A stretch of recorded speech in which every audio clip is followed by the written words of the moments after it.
He's Thundar, I'm E-Lightning, and this is Sports Storm. Today we're going to be doing our post-lottery, post-combine NBA mock draft. So some few changes made to the order right now. We're going just based off of the NBA.com order, which is the official one right now. So first, still the Boston Celtics. Who do you have them selecting here? I have the Celtics selecting Markelle Fultz. I think everybody's been saying it. It's the best possible fit for them and just the best overall player in this class, in my opinion. I think there's no other way for the Celtics to go. If they're not trading it, then they pick Fultz. Yeah, I think they also go Fultz here. There's been talk about Lonzo Ball. I think Fultz is the more complete guard and fits better next to Isaiah Thomas, thanks to his ability to play off ball a lot better. So I think Fultz definitely the number one option here, unless they want to trade it for a guy like Jimmy Butler.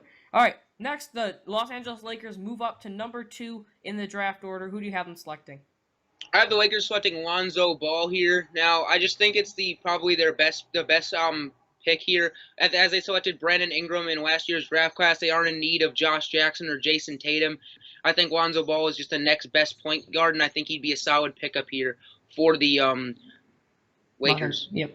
I'm also going to have the Lakers go Ball here. There have been rumors about a De'Aaron Fox, considering the matchup they played. Fox really dominated, but I think Ball really projects as a better future point guard, best passer in this draft easily, can really transform an offense. I think he's going to do that with the Lakers. I'm not sure if he's going to make the playoffs like LeVar said, but I do think they're going to be significantly improved now they have a legit ball handler who's going to create options for the rest of the team. All right. Next is at number 3, the Philadelphia 76ers from Sacramento. They swapped picks. Who do you have them picking here? I have the Philadelphia 76ers selecting Jason Tatum. I think in terms of it's really between him and Josh Jackson here for this pick. And I'm going to have them pick Jason Tatum because I think Jason Tatum's a superior scorer. And I think that's really important because for Philadelphia to get a good scoring option. So that's why I have them picking Tatum. I'm also going to have them go Tatum here. I think Jackson probably will be a better prospect, but I think Tatum fits in the Sixers more as they already have Ben Simmons, who really does a lot of things Josh Jackson does and also is able to create for others. I think they need a go-to scorer in a guy like Jason Tatum. I think he can be very impactful right away. Next, we have number 4, the Phoenix Suns dropping for the Kings. At number 4, the Phoenix Suns selecting. I have the Suns selecting Josh Jackson. I think he's the best fit. I think he's probably the best overall player on the board as well right now, and I think the Suns would be happy to take him at 4. I'm also going to have Josh Jackson drop down to number 4 to the Suns. I think the Suns would be still very happy with Josh Jackson here at number 4. I think they probably would have gone him if they still have the number 2 pick, as he adds a dynamic component or a defensive component to that Phoenix offense, slotting next to Devin Booker, who's really all offense. So I think it's a great pair for Phoenix. Next, we have number 5, Sacramento, getting us again with the Philly swap. They have the Philadelphia pick. Who do you have Sacramento taking? I have this Kings selecting De'Aaron Fox. I think his postseason and tournaments really helped him shoot up drafts. I think he proved that he was a very complete scorer and passer. I think the Kings would be happy to pick him here at 5. I feel like I'm copying you on all of these picks. I also have De'Aaron Fox here. I think overall that's the order it should probably go through 5. De'Aaron Fox, great driver, great passer, very athletic, probably one of the fastest players, if not the fastest player in this draft class. And I think Sacramento definitely could use that to pair next to Buddy Hield. Who do you have at number 6, the Orlando Magic selecting? I have the Orlando Magic selecting Dennis Smith here. I think a lot of people have him falling down to like people like the Knicks. I think that he's a good fit here for the Magic. I don't think Elfrid Payton is the point guard of the future for them, and I think Dennis Smith would really give an instant boost to this offense. Number 6, I'm going to have Orlando go with Jonathan Isaac here out of Florida State. Isaac can play both forward spots. I think he'd play the 3 here as they slot Aaron Gordon at the 4 to his true natural position. I think you can have a very athletic, dynamic, versatile forward combo there in Isaac and Gordon. I think he has potentially the most upside out of any of those players. I think they still want to rely on Elfrid Payton as he finished the year strong at point. Minnesota Timberwolves selecting. I have the Minnesota Timberwolves selecting Jonathan Isaac. I've had this pick in a couple mock drafts, and I just think it fits overall, considering he can play both the 3 and the 4. So he won't interfere with Andrew Wiggins or Karl Anthony Towns. I think he fits right in there. He doesn't interfere with last year's pick of Chris Dunn. I think he's just an overall solid pick. Minnesota, and I would have them take Jonathan Isaac, but since he's off the board, I'm going to have them go with capable shooter and a go-to scorer in Malik Monk. I think Zach LaVine fits more of a six-man type role, can play the dual guard position, but so can Malik Monk. I think Malik Monk, more of a consistent shooter for that team, as they really need to expand on their three-point shooting. One of the league's worst three-point shooting teams last year. I think Malik Monk will definitely help that right away. Next, who do you have at number 8? I have the Knicks here selecting Malik Monk. As you mentioned, he's a pretty good scorer, and just overall, he's a pretty ball dominant, heavy scorer. He had ups and downs at Kentucky. I think he won SEC Player of the Year, but he kind of fell off a little bit in the postseason. But I still think the Knicks would be happy to take him here. He's a very high potential player. They don't know. I don't know. Nobody knows exactly what they're going to do with the Derrick Rose situation. There's a lot of confusion about a lot of pieces with this team. But I think Malik Monk gives you a good piece for the future next to Porzingis. Number 8, I'm going to have New York go with Frank Ntilikina out of France. I would have him go Dennis Smith here, but I feel like Dennis Smith doesn't really fit the triangle offense very well.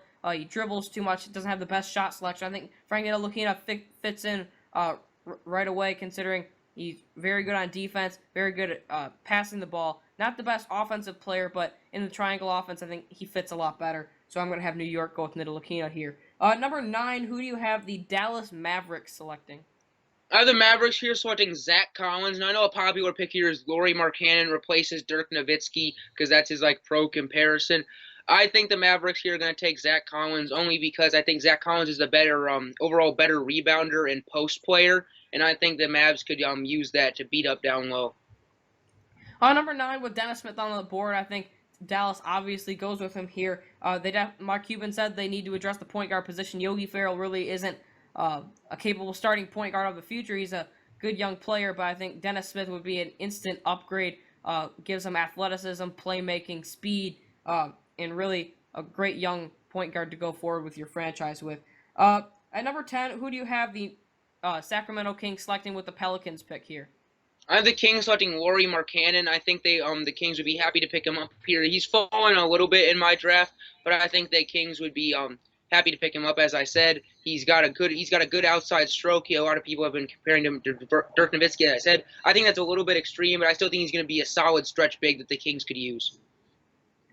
At number 10, I'm going to also have Sacramento go with Lauri Markkanen here. I think we both had him take De'Aaron Fox at the number 5 pick, get their playmaker, and they need a shooting big here. Really just a big that's not Georgios Papagiannis. They have a lot of centers. I think Markkanen sliding in at the 4. Really all their positions are weak right now. But Markkanen can add some instant offense and three-point shooting.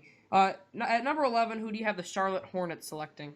I have the Charlotte Hornets here selecting Justin Jackson. I don't think Michael Kidd-Gilchrist is the option for the future. He's kind of proven that. And I think Justin Jackson here offers good versatility and just an overall solid player that the Hornets could add to that rotation. Number 11, I'm going to have Charlotte go Zach Collins here out of Gonzaga. Great shot blocker, can hit the mid-range jumper, really good offensive player. Didn't get a ton of minutes out of Gonzaga, kind of a small sample size, but loads of potential here for Zach Collins. I think he's going to replace Cody Zeller, possibly in the starting lineup eventually into the year, but they definitely need an upgrade at the center position. I think Zach Collins could definitely do that for them. Number 12, who do you have our hometown Detroit Pistons selecting? The Pistons here selecting Frank Ntilikina. I think that Reggie Jackson will be traded during the offseason to free up some cap space or whatever, but I think Frank Ntilikina is the pick here. He's fallen a little bit in my draft, but I think the Pistons would be more than happy to pick him up here as he's an international playmaker that's shown great flashes over there. Number 12, I'm going to have the Pistons go with Justin Jackson out of North Carolina, capable shot maker, shot creator for that matter, veteran player in North Carolina. Doesn't have a ton of room to grow, but he's definitely going to have instant impact on the offense and possibly could start into the starting lineup or be a sixth man, providing some scoring off the bench. Who do you have at number 13, the Denver Nuggets selecting? I have the Denver Nuggets here selecting OG Anunoby. I've seen OG Anunoby been climbing up recent drafts that I've been looking at, especially in Draft Express he's been climbing. And I just think OG Anunoby would be a solid pick here for the Nuggets. I went back and forth a lot on the Nuggets pick because it's hard to really determine what they need. But I think OG Anunoby would be the pick here. I think they will move one of their high-paid small forwards, whether it be Gallinari or Wilson. And I think that OG Anunoby could slide right in there and be a good defensive wing for them. Number 13, I'm going to have Denver go draft and stash here in Isaiah Hartenstein. He may play next year, but they do have a lack of players at the power forward position. They have Kenneth Faried, but he's really not for the future. Isaiah Hartenstein gives them some defense, which they really need in the post. I think you compare him with Nikola Jokic to have a very exciting duo going forward. At number 14, who do you have the Miami Heat selecting? I have the Miami Heat selecting Donovan Mitchell. I think that he's been climbing up draft boards. He was late first round, early second round, but now he's really shot up to be having even late lottery consideration. I think the Heat would be more than happy to pick him up. He's a short combo guard, but he plays very well as a driver and even as a kind of a shooter. I think the Heat would be more than happy to pair him up with Dion Waiters back there. Number 14, I'm going to have Miami go John Collins out of Wake Forest. Really just shot up draft boards over the course of the season. Really trying a scoring outbreak at Wake Forest. He definitely lack players at the power forward position. I think they definitely could use a guy like John Collins here. He's not going to be an all-star, but I think he will be a quality starter for them. Who do you have at number 15? The Portland Trailblazers selecting with their first of 3 first-rounders. I have the Portland Trailblazers here selecting Jarrett Allen, the center out of Texas. I think the Blazers could really use to add more height because outside of Yusuf Nurkic, they were lacking in quality big men, and I think Jarrett Allen could be a quality big man for them and help plug up that middle. At number 15, I'm going to have Portland go Justin Patton here out of Creighton. I just simply view Patton slightly better than Jarrett Allen due to his capability to kind of stretch the floor out to the mid and sometimes even the three-point range. I think he has just a tad more potential than Jarrett Allen. But I think Justin Patton, like you said, Trailblazers need more height. Yusuf Nurkic really their only option right now. In his injury history isn't the greatest, so I think they need to get another young big guy in there. Who do you have at number 16? The Chicago Bulls selecting. I have the Bulls taking Luke Kennard. I've seen this as a popular pick in a lot of drafts, and I just think it makes sense. The Bulls lack perimeter scoring and just basically scoring in general outside of Jimmy Butler, and I think Luke Kennard could be that. He's a very talented shooter out of Duke, and I think he could just add a good dimension to this Bulls team. Number 16, I'm going to have Chicago go Jarrett Allen out of Texas. Like I said, I think him and Patton are neck and neck for that mid-round center spot.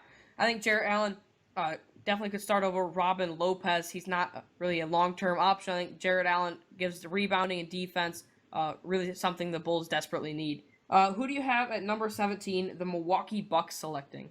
I have the Bucks here selecting Terrence Ferguson. If there's one thing the Bucks could use more of, it's 3-and-D wings to compete in that Eastern Conference. They do have Chris Middleton, however, he's one of their only three-point shooters. I think adding Terrence Ferguson could really help them on that front. He's kind of a similar player to Chris Middleton, but I think you can never have too many 3-and-D wings on your team. Number 17, I'm going to have the Bucks go with undersized guard Donovan Mitchell. I think he definitely can add another athletic player to that Milwaukee squad that's already freakishly athletic, can drive, sometimes can shoot. I think he could be a sixth man for this Bucks team. Who do you have at number 18, the Indiana Pacers selecting? The Pacers here selecting John Collins. He's fallen a bit in my draft from yours, but I think that John Collins would be a solid pickup here for the Pacers. Whether they move Paul George or not, whether like a lot of moving pieces with this Pacers team, what they decide to do, but I think John Collins would be a solid pickup either way. If they're going to go into win now mode with Paul George, he can still fit that bill, adding some rebounding and some post offense. And even if they don't, I think he could be a good piece if they go to rebuilding route, I think he'd be a good piece alongside Miles Turner up in the front court. Number 18, I'm going to have Indiana go with Luke Kennard out of Duke. Great shooter. Doesn't do a ton much else. He is capable of running the point guard position at times. Indiana, another team that lacks three-point shooting, Luke Kennard would add to that quickly. Who do you have at number 19, the Atlanta Hawks selecting? I have the Atlanta Hawks selecting Ivan Rabb. Now, kind of staying one more year hurt his draft stock a little bit, but I still think the Hawks would be happy to pick him up here mid-round. I think that he would add a solid rebounding to their team. That's one of the areas they struggled at, and we don't know where Paul Millsap is going to go, so I think he'd be a solid addition to the team. Number 19, I'm going to have Atlanta go with TJ Leaf out of UCLA. Great at scoring in the post and from three-point land. Atlanta needs a power forward. We don't really know what's going to happen to Paul Millsap. Even if he does return, they still lack depth at the power forward position. I think TJ Leaf would add another power forward and some three-point shooting. Who do you have at number 20, the Portland Trailblazers selecting? I have the Portland Trailblazers here getting Justin Patton. You had him getting him much earlier. He's fallen in my draft, but I think adding Justin Patton and Jarrett Allen would kind of be like a dream scenario for Portland there. They add solid front court depth without having to pay too much in free agency for it, and I think that would be huge for Portland. I'm going to have Portland go draft and stash here as they have 3 first-rounders, and I don't think they really have enough roster spots to sign all of them, so I'm going to have them go Radions Curix here out of Spain. I think add some 3-and-D potential down the road, and I think really just a value pick here and trying to keep roster spots. Who do you have at number 21, the Oklahoma City Thunder selecting? I have the Thunder here selecting Radions Curix. I think that, as you mentioned, he's kind of a draft and stash player, but he's shown a lot of potential with his outside stroke and just ability to hit threes and stuff. And I think that OKC would be more than happy to maybe wait a couple years to get a solid perimeter scorer, which is something they lack right now. I'm going to have OKC go with Terrence Ferguson, playing out of Australia this season. But I think Terrence Ferguson, 3-and-D potential, very athletic. I think Thunder lack wing depth on the wing.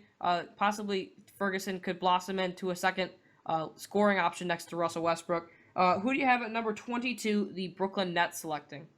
I have the Brooklyn Nets at number 22 selecting Isaiah Hartenstein. You had him go much earlier. I have him falling down to the Nets here. I think the Nets would be more than happy to pick him up. The Nets have holes all over their team. I don't think Brook Lopez is there for the future, and I think the Nets would just be happy to add a high-potential big man here in Isaiah Hartenstein.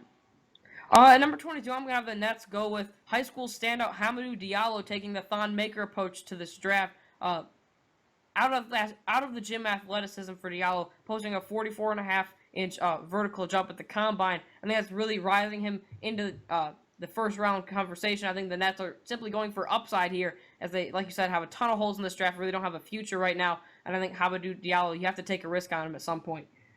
Who do you have at number 23, the Toronto Raptors selecting? I have the Toronto Raptors selecting TJ Leaf. Now, he's fallen a lot. He was getting lottery consideration, but he's fallen down into the late first round here. I think the Raptors would be more than happy to pick up TJ Leaf. He'd fill another hole. I think what they decide to do with Serge Ibaka might play into this, but I just think that TJ Leaf could add a good scorer and rebounder for them. On number 23, I'm going to have Toronto go with OG Anunoby. I have him falling way farther than you do. I believe 10 picks farther down. But I think Toronto, outside of DeMarre Carroll at the small forward position, they don't really have a great backup small. They do have PJ Tucker, but I think they could add some youth to the wing. I think OG Anunoby has 3-and-D potential, one of the better defensive wings outside of Josh Jackson in this draft class. I think it'd be a good pick here for Toronto. Who do you have at number 24, the Utah Jazz selecting? I have the Jazz here selecting Ike Anigbogu. I think the Jazz just want to add potential here as they're a contender right now. I think Ike Anigbogu has high potential, and I think the Jazz would be more than happy to pick him up, kind of develop him under Rudy Gobert, and just see what happens. 24, I'm going to have Utah go with Harry Giles out of Duke. Still got a lot of potential, but really derailed by injuries over the course of his last high school year and at Duke. But I think just simply on potential, I think Utah lacks some front court depth, and Harry Giles could definitely add to that. Who do you have at number 25, the Orlando Magic selecting? I have the Magic here selecting Jonathan Jean. He's been playing he's another overseas player. I think he's going to be one of those players that rises up on draft day and kind of sneaks into the first round. I think the Magic could add him here. Nobody knows really what the Magic are going to do with their front court logjam with Bismack Biyombo, Nikola Vucevic, Aaron Gordon, but there's a bunch of players that they don't know what they're going to do with. I think Jonathan Jean, though, would add some solid big men to their team, and they could always just draft and stash him if that's what they so choose to do. Number 25, I'm also going to have Orlando go with a big man here in Ike Anigbogu out of UCLA. Didn't get a ton of minutes, but definitely showed flashes of high potential with his rebounding and defending. He might need to spend a few years in the D-League while Orlando sorts out its front court logjam, but I think they definitely could take a high potential guy like Ike Anigbogu. Who do you have at number 26, the Portland Trailblazers selecting?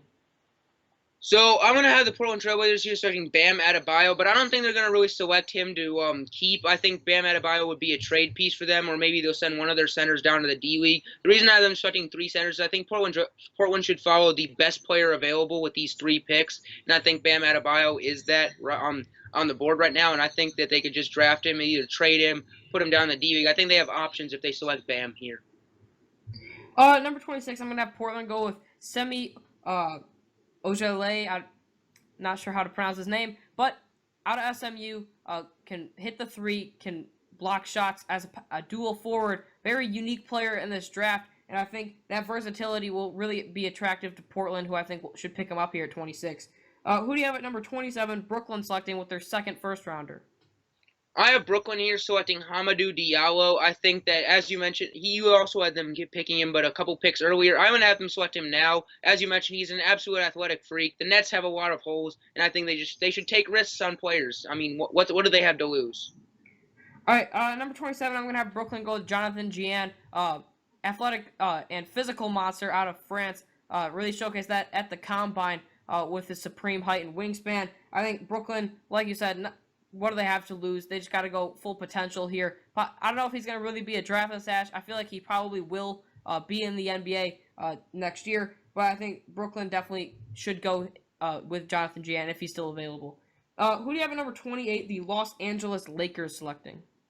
I have the Lakers here selecting Harry Giles. Now, they selected Lonzo Ball earlier, and I think the Lakers could add another high-potential big man. As you mentioned, injuries kind of have derailed Harry Giles throughout his career, but I think Harry Giles could be a good pickup here for the Lakers late in the first round.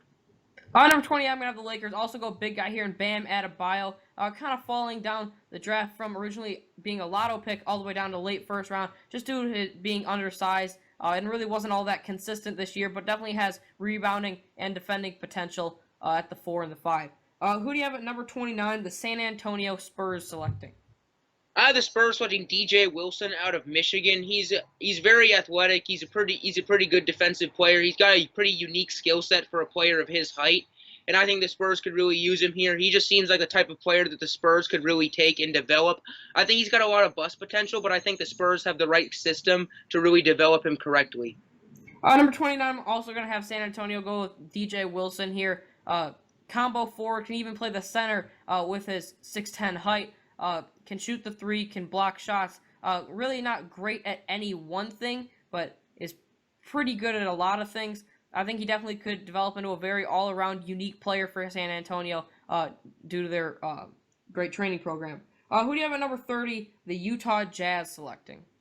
With the final pick of the first round, I'm going to have the Jazz select Semi Ojeleye. I think that he'd be a good addition for the Jazz here. I think if Gordon Hayward does leave, I think he adds a little bit of insurance policy. Obviously, he's not going to instantly replace Gordon Hayward, but I think they just like to pick up a player who can hit the three and also block shots and be a defensive stud. So I think that's what the Jazz are looking for. Finally, I'm going to have the Jazz go with Derek White, point guard out of Colorado. Has really risen up draft boards since the Combine. Did great on the 5-on-5s. Really scored a lot for Colorado. Led them in scoring. I think he definitely could step in and be the backup point guard for them right away. That is it for us today at Sports Storm. Like, comment, subscribe. Peace.